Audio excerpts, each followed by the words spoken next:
Alors, avec quel thème du 4 à la suite jouons-nous ce soir avec les élèves officiers de l'école de la gendarmerie? Il y a d'abord 7 innés. 7 innés. On est dans l'inné. 7 innés.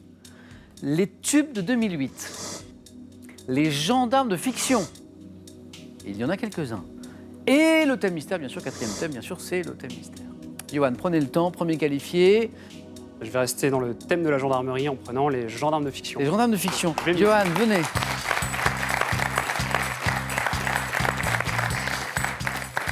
Johan, on vise le maximum? Allez. Les gendarmes de fiction. Gendarmes de fiction. On y va?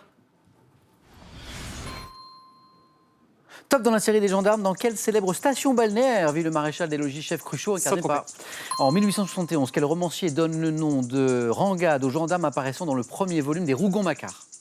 Je passe. Dès 96, dans quelle série télé Corinne Touzet incarne-t-elle Isabelle Florent, une gendarme et mère de famille? Corinne Touzet. Je l'ai plus, je passe. Dans la série de BD Les gendarmes de Jean Fèvre, Sulpice et Cazeneuve, quel nom porte la jeune femme gendarme aux cheveux blancs? Je passe. Quel écrivain du 19e siècle raconte dans Les Misérables comment Jean Valjean est ramené chez un évêque par les gendarmes? Les Misérables. Hugo. Quel personnage de théâtre de marionnettes, formant un duo avec Niafron, côtoie notamment le gendarme flageolet? Oh bah si. Si, je l'ai, oui. Oui. Avec Guignol, son- Guignol. Mais oui. Mais oui, Guignol, théâtre de Guignol. Zut. Voilà. Victor Hugo, très bien. Saint-Tropez, oui, mais hélas, qui ne se sont pas enchaînés. Donc un point. Guignol, on l'évoquait. Je reviens sur ces questions. Le romancier, l'auteur de cette somme que sont les Rougon-Macquart, c'est Émile Zola. Émile Zola. Dans quelle série télé Corinne Touzet, Corinne justement et Théophile, incarne-t-elle Isabelle Florent, une gendarme qui est mère de famille? Femme d'honneur. Une femme d'honneur, oui, c'est ça. Johan, rien n'est joué. Tout va dépendre de Corinne et de Théophile. Un point pour Johan. Merci, Johan. Johan, vous pouvez rejoindre votre buzzer.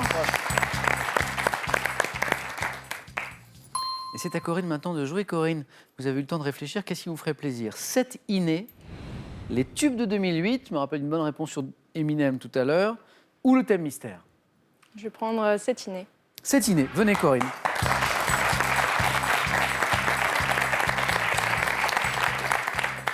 C'est inné.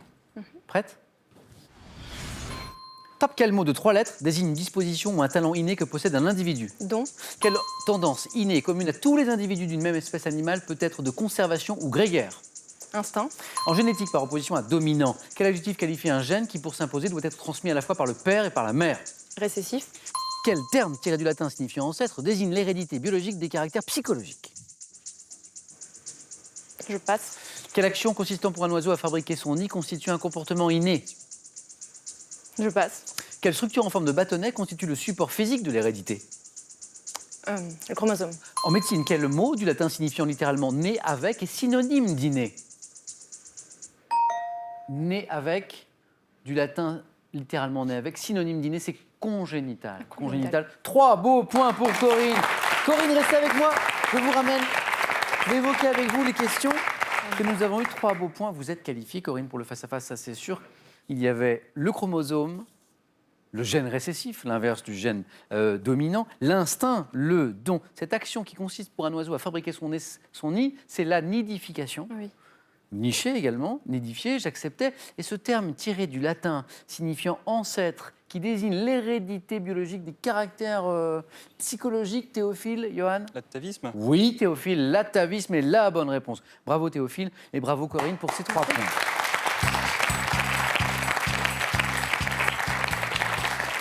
Corinne qualifiée, mais face à qui tout à l'heure pour le face-à-face?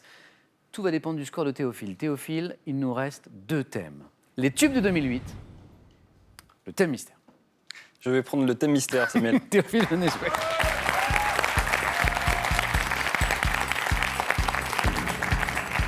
Les tubes de 2008, non. Je prendrai des risques. Enfin... Alors, le thème mystère, ça nous donne les monuments d'Europe. C'est un beau thème de culture générale. Au moins une bonne réponse et vous êtes dans la course. Si vous m'en donnez plus, eh bien, vous vous qualifiez pour affronter Corinne. Attention.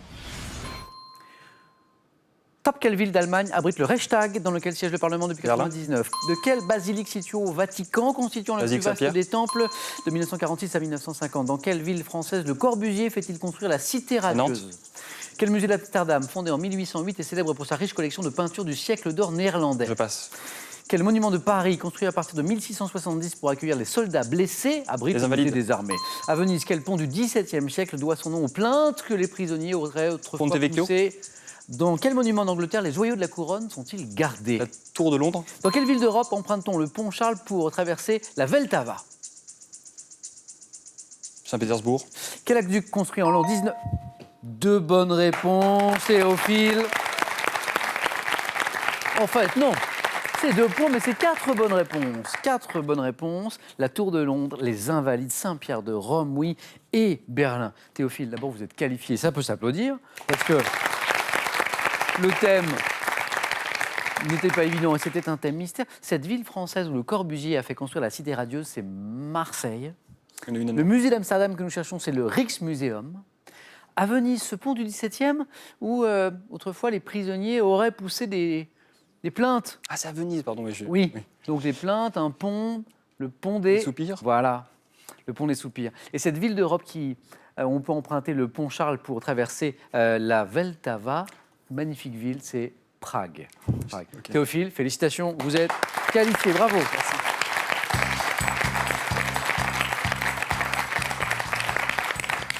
Johan, ce thème vous a pas réussi et j'en suis désolé. Mais un C'est grand pas grave. merci d'avoir joué avec nous, Johan, et ce merci à cadeau vous, Samuel.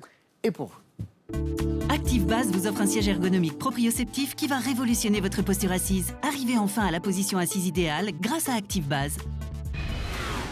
La langue de Shakespeare n'aura plus de secret pour vous. Et ce, grâce à des récits emblématiques en VO, un dictionnaire bilingue ultra complet, une boîte de jeux pour apprendre en s'amusant et ce livre, Formidable voyage au cœur de Londres.